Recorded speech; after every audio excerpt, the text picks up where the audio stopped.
alaikum everyone. It's Moo the Ansaar.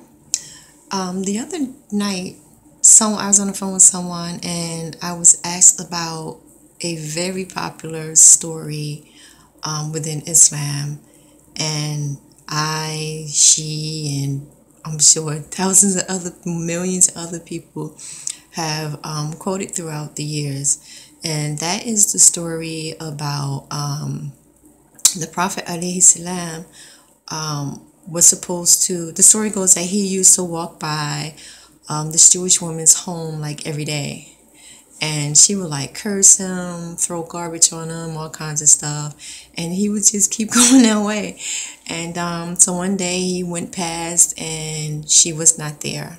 I guess for like more than a day, she wasn't there. So he became concerned, and went to see about her. Coming to find out she was sick, and that was touching to her, and so she subsequently took her shahada and became Muslim. Now, like I said, I was on the phone with someone and I was asked, like, do you know where that hadith is? Because we can't find it, and online is saying that it doesn't exist. So I was like, I can't remember where it is, but I'll look into it. So I was curious about the whole thing that she said online. It was saying that it didn't exist as a hadith, and of course it's a story, but so that the hadith didn't exist. So I went online and everything, and actually, it's funny. I hadn't even realized. I felt a little silly after she mentioned it being a hadith. I never thought about it being a hadith. To me, it was just a story that had passed, and I don't know. I just never thought about it being a hadith, and like that wasn't my point for like telling the story. And so I don't know. I don't even know why that is. It just, I don't know. When I was coming up, the masjid I went to, a hadith were not like the focus. The focus was the Quran and other scriptures sent from Allah.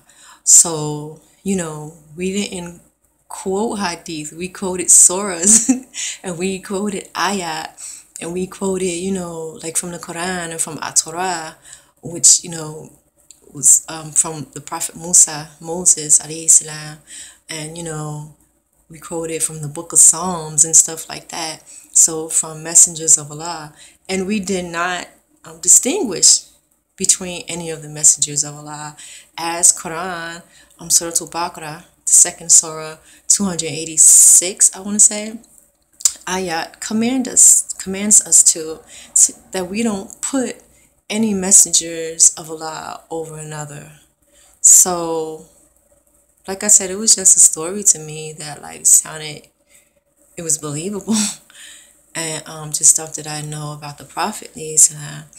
But anyway, so I went online and I did some look at myself, and sure enough, without me, I haven't had the time yet to actually thumb through like Bacardi or anything, but simply going on the internet from different sites, it seems that it's not a hadith. It's just like a story that passed on through generations. I don't even know how long the story's been around, but to that point, I want to say, like, so what? Like, who cares if it's not if it's not a hadith or whatever?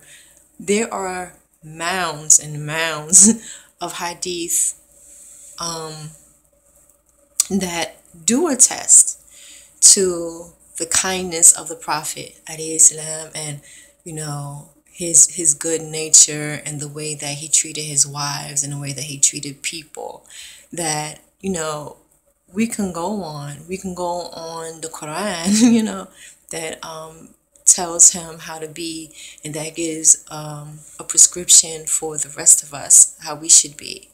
So I mean, I don't really understand why that's even an issue with a lot of people, because I saw all kinds of stuff online, from some people accusing that, oh, the Muslims come up with this because they want him to sound good. We don't need that story for him to sound good, because he was a good person, and there's much documentation aside from the fact that he revived Islam and it is now spread throughout the world. So for me, um, people who want to pick and pride and point fingers at the Muslims like, oh, it's not a hadith. They're just people who got issues, period. Um, and if they want to focus and harp on that one thing, then so what? Let them be, let them do them. There's always going to be somebody, and as we well know just from being human and living, it's always going to be somebody who has something to say. Certainly as Muslims in nowadays, in particular, there are tons of people who are going to have bad things to say about us. That's going to, so what? Whatever. If they're really interested in the Prophet and Islam, then they will go to other actual hadith, to the Quran, to even books in the Bible that told of his coming, and find out about him if they're really interested. Um, there was another point I wanted to touch on, but I don't remember what it is. But yeah, so far as us as Muslims, we know how he was. So whatever. If somebody want to come at you with that, then go to the Quran, go to other hadith, and you can't please all the people all the time. And most people just want to argue anyway. Like, okay, let's deal with the facts. What about this with Islam? What about that with Islam? Is it true? Have things been proven? Go to the Quran. Have things in the Quran that was started being revealed hundreds of years ago, over a millennia ago. Are they true? Are they exact? Can they be disproven? That's all. The Quran says that if you can come up with a better book, bring it. Nobody's brought a better book because it can't be done. So, don't let people get to you. I think, again, that's me. Again, don't let people get to you. And I always have so many things in my head. I can't focus sometimes.